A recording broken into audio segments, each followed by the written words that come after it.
I remember watching my younger brother complete his first and only playthrough of Fire Emblem Three Houses.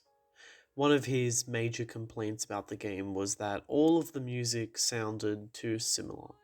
Not that the game's score had a musical identity with instruments chosen, but that the composers had implemented Edge of Dawn into many of the tracks. Of course, there was a very important reason for doing so. Edge of Dawn has been outright confirmed to be the theme for Edelgard Hraesvelg, one of the game's protagonists who strikes out on her own to overtake the continent for her own means. The song's lyrics speak of her worries as well as the burden that she carries. The iconic melody of this theme that appears throughout the rest of the soundtrack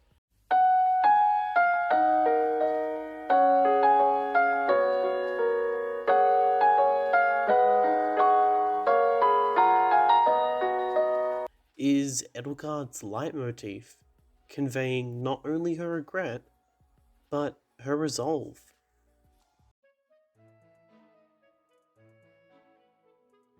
Out of the entire soundtrack, 8 specific pieces come to mind, the first being Life at Garreg Monastery. The track features during the exploration of the monastery prior to Gerald's death. The calm tone reflects the peaceful atmosphere within the academy, despite the drums of war growing louder. Conspiring to lead her people against the church, Edelgard cannot help but partake in the illusion of peace. The young girl's life of suffering strengthened her resolve, and never allowed her to simply be herself. Despite Edelgard only being at the monastery to further her plans, it did not negate the experiences she had and the bonds that she formed during her time there. Those feelings were genuine regardless of whether or not they impeded her ambitions. Edge of Dawn's line, "For just this moment lost in time, I am finally me," turns from somber to tragic in chapters 10 and 11.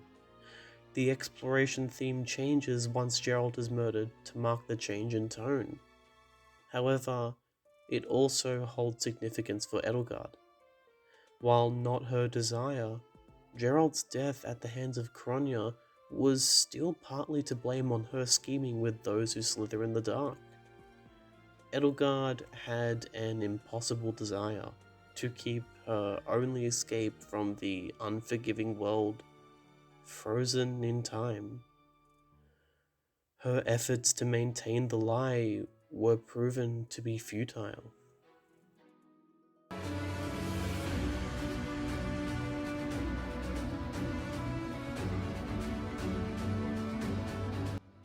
The theme for the Battle of the Eagle and Lion, titled Blue Skies in a Battle, reappears in The Blood of the Eagle and Lion, the 17th chapter of the Azure Moon and Verdant Wind paths.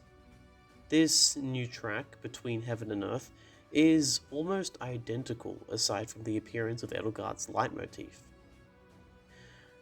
Blue Skies in a Battle had become synonymous with the three-way battle between the titular three houses. However, the context has changed. No longer is this an exciting test of skill for these students. It is a morbid, soon-to-be bloodbath. This is all the fault of Edelgard. Thus, it is fitting to play her leitmotif here, at the point where she most regrets it. In addition to the leitmotif, the title of this track, Between Heaven and Earth, can be linked to the line, "I'll soar away into the dawn."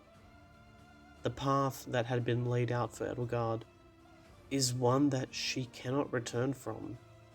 Despite longing to be free of it, flying away from the earth, she is unable to reach the heavens and becomes isolated from both the mortals of Fodlan and the goddess.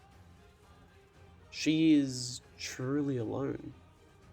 And yet, her desire to create a world where humanity does not need to rely on the strength of the gods moves her forward, for she has no desire to reach the heavens.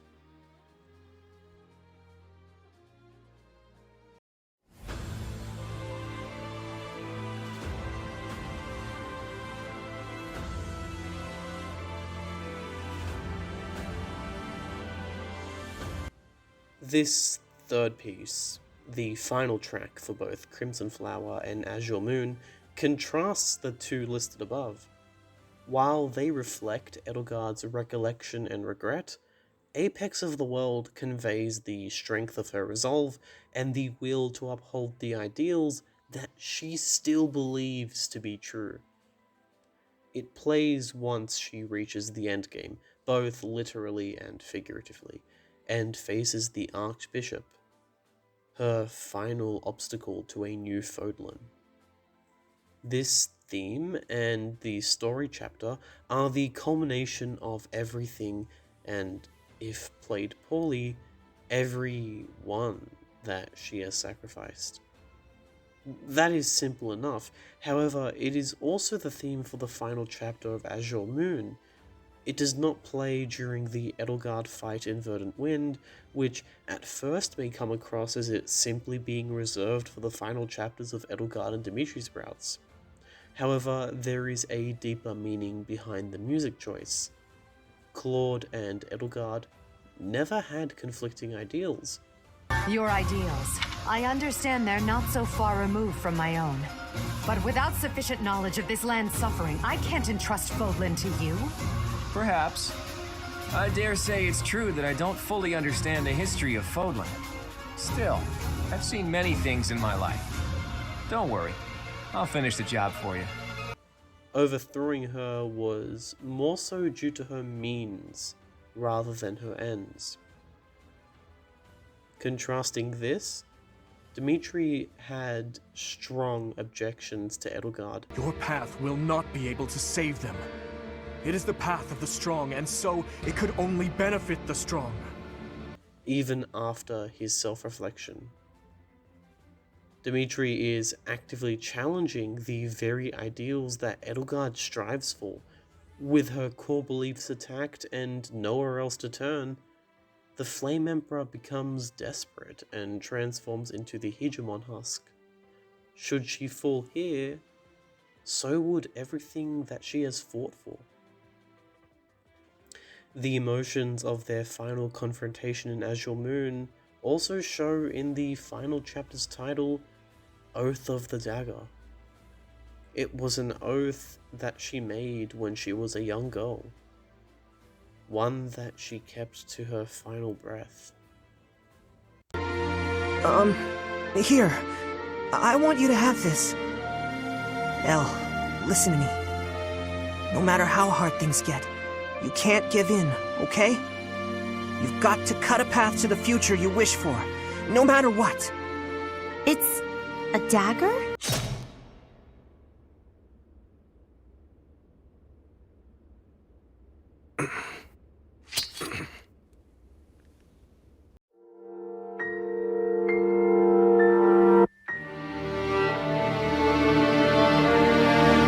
This track plays at many points in the story and is labeled as simply event music.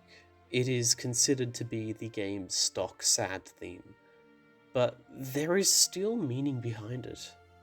The title of this track that plays during the deaths of the star-crossed lovers is simple enough. However, the two different examples show two different sides of the leitmotif. In the case of Dimitri's execution in Crimson Flower, it is slightly muddled. It could be that Dimitri is the unfulfilled one. Despite being true, it is still Edelgard's leitmotif. Even in his final moments, Dimitri makes sure not to let Edelgard forget the atrocities that she committed.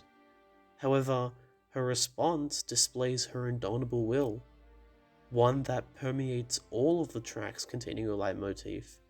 And if I may add, Indomitable Will is the track that plays during her final stand in Verdant Wind, as well as her battle against Dimitri in Crimson Flower.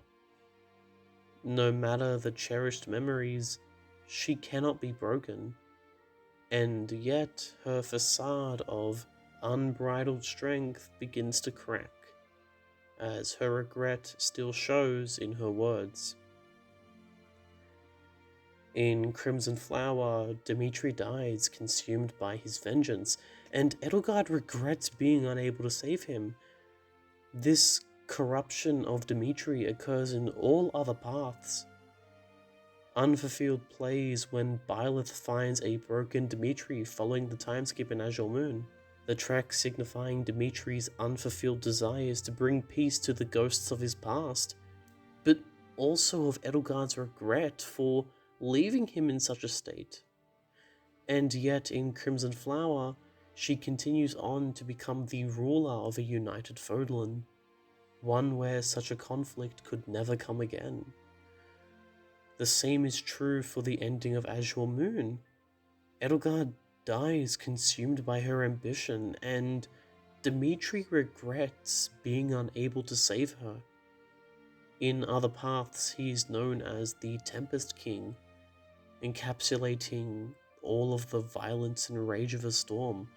However, in Azure Moon, Dimitri becomes the Savior King, a benevolent ruler of a united Fodlan. Lots. Again, it's like poetry, so if they rhyme, every stanza kind of rhymes with the last one. Hopefully it'll work. While these two tracks have their own separate intros, with the opening of A World for Humanity conveying the feeling of desperation present in Edelgard's final struggle,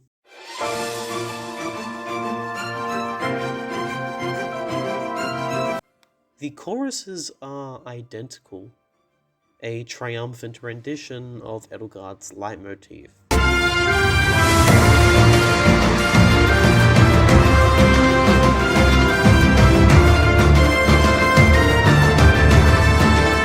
A World for Humanity and Fodlan's New Dawn play during the final cutscenes of Crimson Flower and Verdant Wind respectively. It is the triumphant moment where the respective lords have achieved their desires for a new Fodlan. Claude made a promise to Edelgard. Don't worry, I'll finish the job for you. The two fought for the same future. When humanity stands strong and people reach out for each other, there's no need for gods. Yet we have the strength to scale the walls between us, to reach out our hands in friendship so we can open our true hearts to one another. That's how we win! The new world for humanity has finally begun to dawn.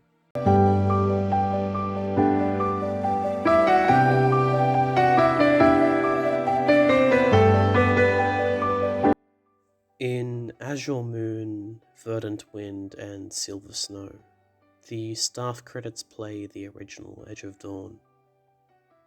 In these paths, Edelgard dies with the regret that she was unable to see her dreams come to fruition. However, Crimson Flower has a different piece for its final credits, titled The Color of Sunrise. Unlike the others, this track is tranquil, with no hint of lingering sadness. Finally, Edelgard is free to soar into the sunrise of a new dawn.